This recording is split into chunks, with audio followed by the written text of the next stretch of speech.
Hi friends, welcome back to our Miyani kitchen. നമുക്കിന്നിവിടെ സ്വാദിഷ്ടമായിട്ടുള്ളൊരു പപ്പട ചമ്മന്തി ഉണ്ടാക്കാം. പപ്പട ചമ്മന്തി ഉണ്ടാക്കാൻ വേണ്ടിയിട്ട് ഞാനിവിടെ ഒരു 3 പപ്പടം എടുത്ത് വെച്ചിട്ടുണ്ട്. പിന്നെ 2 തണ്ട് കറിവേപ്പില, ഒരു 4-5 മുളക്, ഉണക്കമുളക്.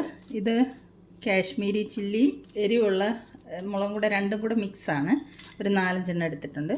ഒരു ചെറിയ കഷ്ണം ഇഞ്ചി, കുറച്ച് പുളി, വാളംപുളി, ഒരു കഷ്ണം സവാള. ശരിക്കും ഇതിന് ചെറിയുള്ളിയാണ് വേണ്ടത്. നമുക്ക് ചെറിയുള്ളിയാണെങ്കിൽ ഒരു 4-5 ചെറിയുള്ളി വേണം. നിങ്ങൾ തയ്യാറാക്കുമ്പോൾ ചെറിയുള്ളി തന്നെ ഉപയോഗിക്കണം. എൻ്റെ കയ്യിലിപ്പോൾ ചെറിയുള്ളി ഇല്ലാത്തതുകൊണ്ട് ഞാൻ സവാള എടുത്തിരിക്കുകയാണ്. അതുകൂടാതെ പിന്നെ ആവശ്യത്തിന് നമുക്ക് തേങ്ങ വേണം, ഉപ്പ് വേണം. അപ്പോൾ നമുക്ക് ആദ്യം ഈ സാധനങ്ങളൊക്കെ ഒന്ന് വറുത്ത് കൊണ്ടുവരണം. നമുക്ക് ആദ്യം ഇത് വറുത്ത് കൊണ്ടുവരാം. ചീനിച്ചട്ടി അടുപ്പത്ത് വെച്ച് എണ്ണ ഒഴിച്ചിട്ടുണ്ട്. നമുക്ക് പപ്പടവും ബാക്കി സാധനങ്ങളൊക്കെ വറുത്തെടുക്കാൻ വേണ്ടിയിട്ടാണ്. കുറച്ചും കൂടെ എണ്ണ ഒഴിച്ചു കൊടുക്കാം. എണ്ണ ഒന്ന് ചൂടാവട്ടെ.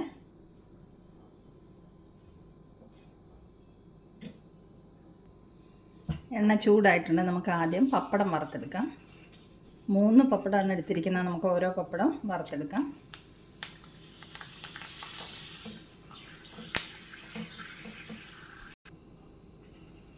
നമ്മുടെ പപ്പടത്തിന് കുമിളകളൊന്നും വന്നിട്ടില്ല.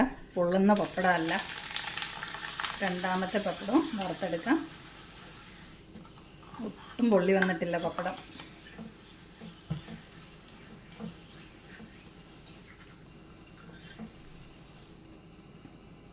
നമ്മൾ പപ്പടം 3 വറുത്തെടുത്തിട്ടുണ്ട്. ഇനി ഇതിലേക്ക് നമുക്ക് മുളക് ഇട്ട് കൊടുക്കാം.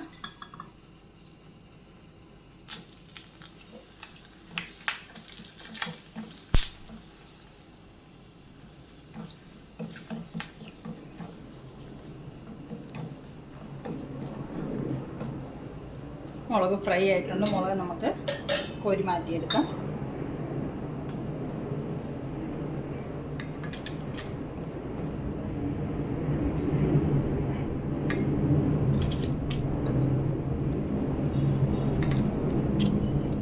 ഇനി ഇതിലേക്ക് നമുക്ക് കറിവേപ്പില ഇട്ട് കൊടുക്കാം. ഞാൻ 2 തണ്ട് കറിവേപ്പില എടുത്തിട്ടുണ്ട്.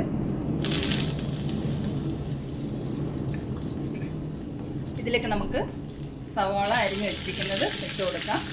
ഇഞ്ചി, ചെറിയ കഷ്ണം, പുളി എല്ലാം കൂടെ ഇട്ട് കൊടുക്കാം. സവാളയ്ക്ക് പകരം 5-6 ചെറിയുള്ളി ചേർക്കുന്നതാണ് ഏറ്റവും ടേസ്റ്റ് ഇതിന്. ഇതെല്ലാം കൂടെ നമുക്കൊന്ന് വറുത്ത് എടുത്ത് കൊണ്ടുവരാം. നമ്മുടെ ഉള്ളി എല്ലാം മൂത്ത് വന്നിട്ടുണ്ട്. ഇതും കൂടെ നമുക്ക് കോരി മാറ്റാം.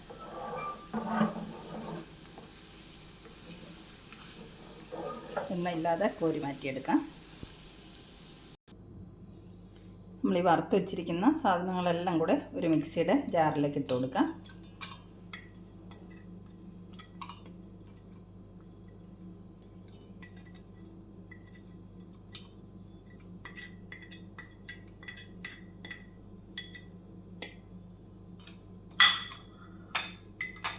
ഇത് നമുക്ക് ഒന്ന് പൾസ് ചെയ്ത് കൊണ്ടുവരാം. മുളകും ഉള്ളിയും കറിവേപ്പില, പുളി, ഇഞ്ചി എല്ലാം ഒന്ന് പൾസ് ചെയ്ത് കൊണ്ടുവന്നിട്ടുണ്ട്. ഇനി ഇതിലേക്ക് നമുക്ക് ആവശ്യത്തിനുള്ള ഉപ്പിട്ട് കൊടുക്കാം. ഒരു 1/2 സ്പൂണോളം ഉപ്പിടുന്നുണ്ട്. ഇനി നമുക്ക് ആവശ്യത്തിനുള്ള തേങ്ങ ഇട്ട് കൊടുക്കാം.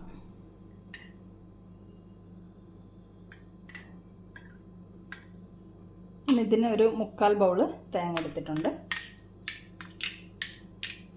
ക്വാണ്ടിറ്റി ഒക്കെ നമുക്ക് എത്ര വേണം അത്രയും തേങ്ങ ഒക്കെ കൂട്ടി അരച്ചെടുക്കാം. ഇതിനി നമുക്ക് അരച്ചു കൊണ്ടുവരാം.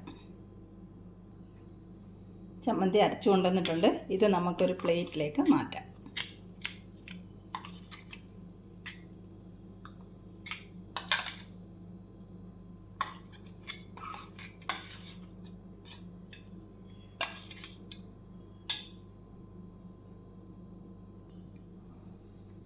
ചമ്മന്തി മുഴുവൻ ഒരു പ്ലേറ്റിലേക്ക് മാറ്റിയിട്ടുണ്ട്. ഇനി ഇതിലേക്ക് നമുക്ക് വറുത്ത് വെച്ചിരിക്കുന്ന പപ്പടം ചേർത്ത് ഇതുപോലെ കൈകൊണ്ട് നല്ലതുപോലെ പൊടിച്ചെടുക്കാം. നല്ലതുപോലെ ഇത് പൊടിച്ച് ചേർക്കാം. നമുക്ക് നമ്മൾ പപ്പടം എല്ലാം കൈകൊണ്ട് പൊടിച്ച് ചമ്മന്തിയിലേക്ക് ചേർത്തിട്ടുണ്ട്. അപ്പം നമ്മുടെ സിമ്പിളായിട്ടുള്ള പപ്പട ചമ്മന്തി റെഡി ആയിട്ടുണ്ട്.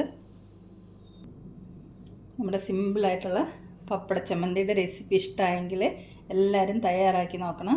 ചോറുണ്ണാൻ വേണ്ടിയിട്ട് ഈ ഒരു ചമ്മന്തി മാത്രം മതിയായിരിക്കും, വേറെ ഒരു കറിയുടെ ആവശ്യമില്ല.